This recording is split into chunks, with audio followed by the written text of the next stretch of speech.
Não existe nenhum ser humano que não tenha ansiedade. Todo ser humano vai ter ansiedade.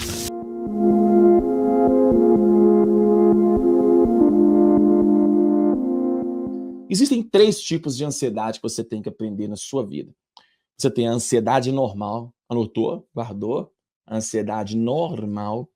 Você tem a ansiedade patológica, essa é muito importante também.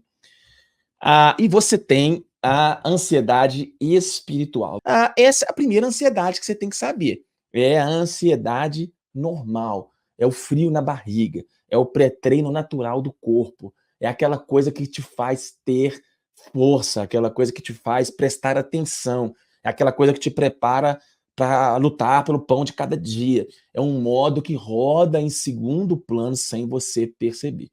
Não existe nenhum ser humano que não tenha ansiedade. Todo ser humano vai ter ansiedade. Ansiedade é inerente ao ser humano. Sem ansiedade você não produz, sem ansiedade você não paga boleto, sem ansiedade você não ganha dinheiro, sem a ansiedade você é um ser que fica paralisado. A ansiedade, ela faz parte do funcionamento biológico do ser humano. Então, se alguém falar assim, eu nunca tive ansiedade, ela está mentindo. Por quê? Porque todo mundo tem a ansiedade normal. Preste atenção numa coisa. Você tem um relógio dentro do seu cérebro que ele calcula a dose de ansiedade que você precisa ter para algum tipo de situação. Então, existe todo um aparato neural, existe toda uma cadeia de neurônios que ela está programada para calcular a dose de ansiedade que você precisa para cada estímulo da sua vida. Ismael, mas eu não percebo. Mesmo que você não perceba, o seu corpo, inclusive quando você está dormindo, ele está fazendo cálculos, ele está usando o sistema de ansiedade, o seu circuito de ansiedade normal, ele está sempre ativado. Então, há várias regiões do cérebro, são muito interessantes para a gente compreender isso, mas nós recebemos informações, então você vê, você escuta, você cheira, você realmente tem ali algum tipo de visão na sua mente. O seu cérebro, ao enxergar, ao ouvir, ao sentir, ao tocar, ele faz uma projeção ali dentro de algumas regiões específicas, o seu córtex visual percebe aquilo ali atrás do cérebro, o cérebro traduz aquela informação e ele vai dar uma ordem para várias regiões do cérebro são ativadas durante a ansiedade normal. E tem uma região muito específica, que é uma região que fica uma de cada lado do cérebro, que são as amígdalas cerebrais. As amígdalas cerebrais, elas estão assim, ó, uma de cada lado aqui, nas regiões temporais, aqui dentro, aqui, elas são pequenininhas assim, ó, são o tamanho de uma azeitona. Você normalmente recebe um estímulo, e as amígdalas cerebrais, quando elas são ativadas, elas calculam mais ou menos qual que é a dose de estímulo ansioso, qual que é o boost que você tem que ter.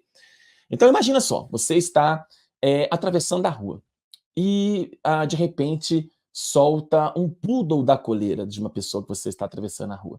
Você vê aquela cena, o seu cérebro ele faz um cruzamento, opa, eu já vi esse cachorro antes. Isso é um poodle! A amígdala recebe a informação, e aí ela recebe a informação e ela é ativada. Vamos supor, aqui na nossa live, que a ansiedade normal seja 110 volts. Então, tomada de 110 volts. Quando um poodle solta da coleira, a amígdala é ativada e você fica, é um poodle.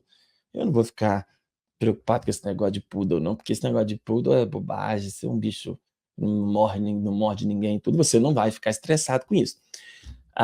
Aí seu corpo ele fica um pouquinho ligado, porque esse poodle ele pode arranhar você, dar uma mordida no seu dedão e alguma coisa assim.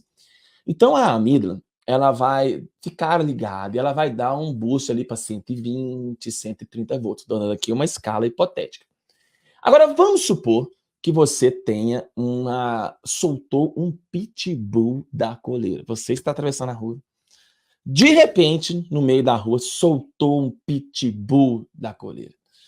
Nessa hora, quando você olha o pitbull, a imagem chega na sua retina, o seu cérebro interpreta, faz a associação automática de que o pitbull é um bicho muito bravo, que você tem risco de morrer, ele manda uma ordem para várias regiões do corpo, inclusive a amígdala, o sistema nervoso simpático e a amígdala.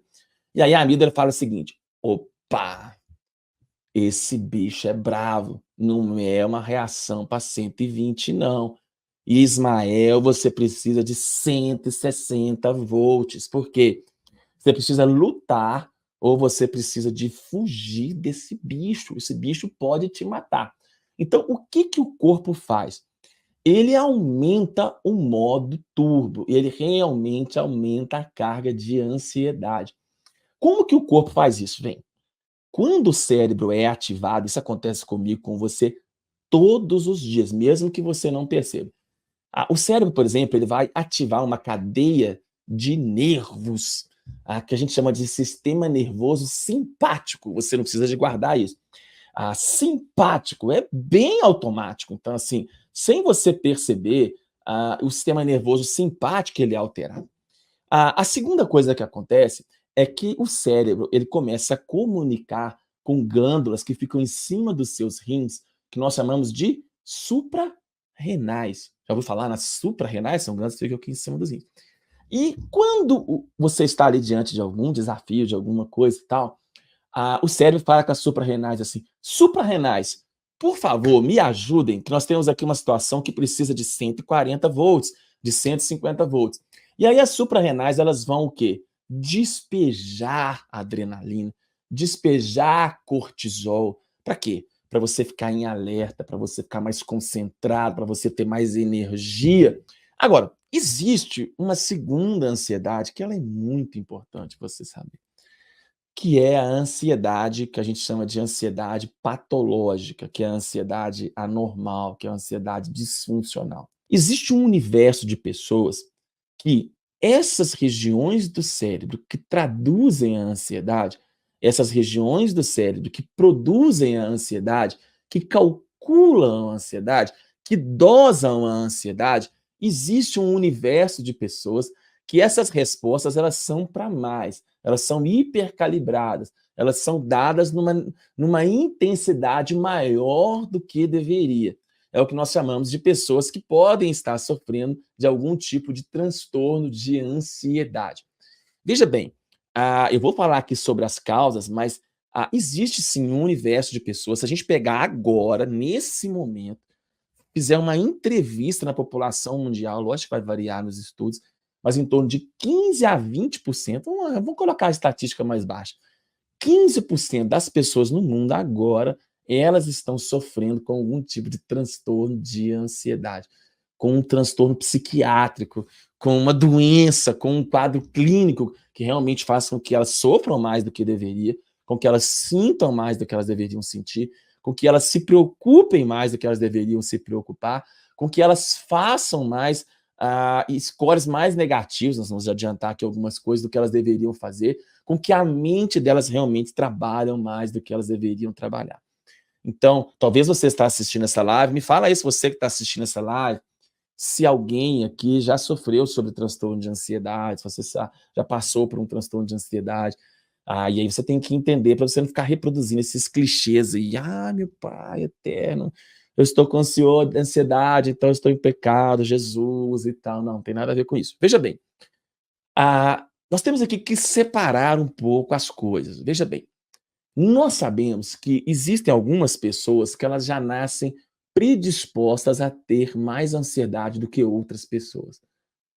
Veja bem, existe uma genética para ansiedade. É isso mesmo, gente. Vai ficar um negócio no meu olho aqui. Existe uma genética para ansiedade. Mas, Maia, mas que coisa esquisita. É verdade. Se você tem um pai, a herdabilidade da ansiedade, ela chega a 60%. Então, se você teve um pai ou uma mãe que sofre de ansiedade, a herdabilidade, a chance, né, a penetrância, o download para os filhos chega a 60%. Então, assim, é um índice muito alto. Existem até vários estudos que você faz pesquisas genéticas sobre ansiedade. Aliás, eu não sei se você sabia disso, existem testes genéticos para você saber se você tem uma predisposição maior à ansiedade e se você realmente tem facilidade de responder a alguns medicamentos. Aí você fala, mas Ismael, eu nunca ouvi falar em teste genético para ansiedade. Óbvio que você não ouviu falar. É porque existe, mas é caríssimo, né? Em torno assim, de uns 2 a 3 mil reais os mais baratos. Então, eu mesmo peço muito pouco no consultório porque é extremamente caro. Mas assim, existem pessoas que já nascem com predisposição a ter ansiedade. E aí, gente, pode ter vida boa, pode ter pai bom, pode não passar por problema financeiro, a vida pode estar tudo legal, que essa pessoa ela vai ter predisposição à ansiedade. Aí imagina essa pessoa que tem uma genética para ansiedade, aí ela fica escutando, não andeis ansiosos, ansiedade é pecado, meu pai, você não pode ter ansiedade, você não é crente não, você devia confiar no Senhor, e etc. Nós vamos falar sobre ansiedade espiritual, mas eu estou falando aqui da ansiedade patológica, do transtorno mental ansiedade, não estou falando aqui da ansiedade normal. Então, você que está assistindo essa live, você pode ser uma pessoa que você já nasceu com ansiedade, né? Você já nasceu com predisposição maior, não com ansiedade patológica, se é um bebê, você não vai sentir. Então, aqui as pessoas estão colocando vários episódios na vida. Estou há 4 anos, a nossa live é de toque religioso. Então, tem que prestar atenção nisso, viu, gente? Olha, o negócio é um negócio assim, cabuloso, a gente tem que prestar atenção nisso aqui. Se você, então, tem genética, é um ponto importante. Se você um dia quiser conversar com seu psiquiatra, fazer teste genético para ver que tipo de remédio você responde mais, você pode fazer. Se você tiver grana para isso, você faz. A segunda coisa sobre a ansiedade é o seguinte: esses circuitos que vão regular a ansiedade, então eu disse aqui que a gente tem um motorzinho, que são várias regiões no sistema límbico, principalmente as amígdalas, o eixo hipotálamo, a hipófise, e essa regulação do eixo da ansiedade. A partir da 16ª semana de gestação, então, quando a mulher está grávida lá, né, essa polêmica do aborto, a confusão, mas a partir, gente, vida, a galera arruma confusão. A partir da 16ª semana, principalmente, você começa a formar cadeias de neurônios mais específicas. Então, começa a ter uma migração dentro do cérebro, e aí umas células vão virar áreas mais de humor, umas células vão virar áreas mais de prazer, outras células vão atuar mais para sistemas de compensação. Então, a partir da 16ª semana, começa a diferenciar. E aí esse relógio que regula a ansiedade, ele já começa a ser formado ali dentro da vida intrauterina. Então, se uma mãe ela teve um trauma, se uma mãe ela passou por um processo de estresse na gestação, se uma mãe teve uma gestação marcada por muito sofrimento, se ela sofreu uma grande perda, alguma coisa assim, já existem muitos estudos mostrando o seguinte, que o estresse que a mãe sofre durante a gestação faz com que essa região do cérebro do bebê possa ser mais estimulada e condicionada a ter uma maior chance de responder a mais na ansiedade ao longo da vida. Então, assim, tem gente que não tem genética, mas a mãe passou por uma gestação, coitada, muito atribulada. E aí, essa pessoa ela pode ter uma predisposição para a ansiedade, muito em decorrência da neurogênese, de quando estava sendo formado o cérebro. Então, imagina lá, você tem uma neuroembriologia, quando está formando o embrião. Então, você tem ali uma neuroembriologia, e quando está formando essas estruturas cerebrais, já existem pesquisas mostrando o seguinte, que dependendo do trauma, dependendo do que aconteceu, o cérebro do bebê, ele recebe aquelas substâncias de estresse, a adrenalina, tudo que vai passando pelo cordão umbilical, todas as informações, os hormônios do estresse da mãe passam para o bebê, e o bebê já produz um cérebro mais reativo à ansiedade. Então, isso, assim, é muito importante. Então, assim, é uma coisa que a gente tem que realmente ter uma coisa. E tem a terceira ansiedade, eu vou abrir para perguntas, que é a ansiedade espiritual. Não existe esse termo na medicina, esse é um termo que eu estou falando. Ansiedade espiritual.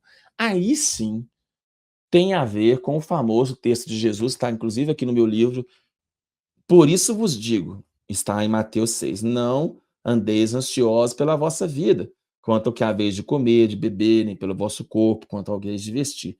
Não é a vida mais do que o alimento e o corpo mais do que as vestes? observai as aves do céu.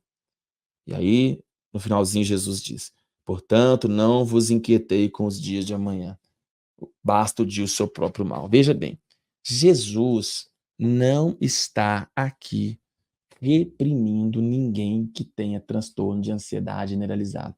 Jesus aqui não está falando de pessoas que estão sofrendo com transtornos ansiosos.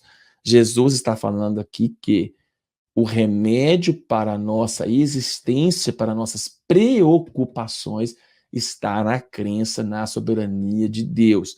Então, não confunda preocupação, que Jesus falou aqui, com sofrer um transtorno de ansiedade.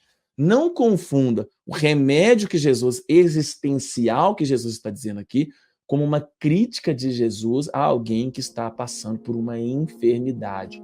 Jesus não ficava criticando as pessoas que estavam com enfermidade. Jesus não colocava peso sobre as pessoas que estavam sob enfermidade. Aliás, Jesus curava as pessoas que estavam com enfermidade. Jesus não reprimia, não julgava as pessoas que estavam com enfermidade.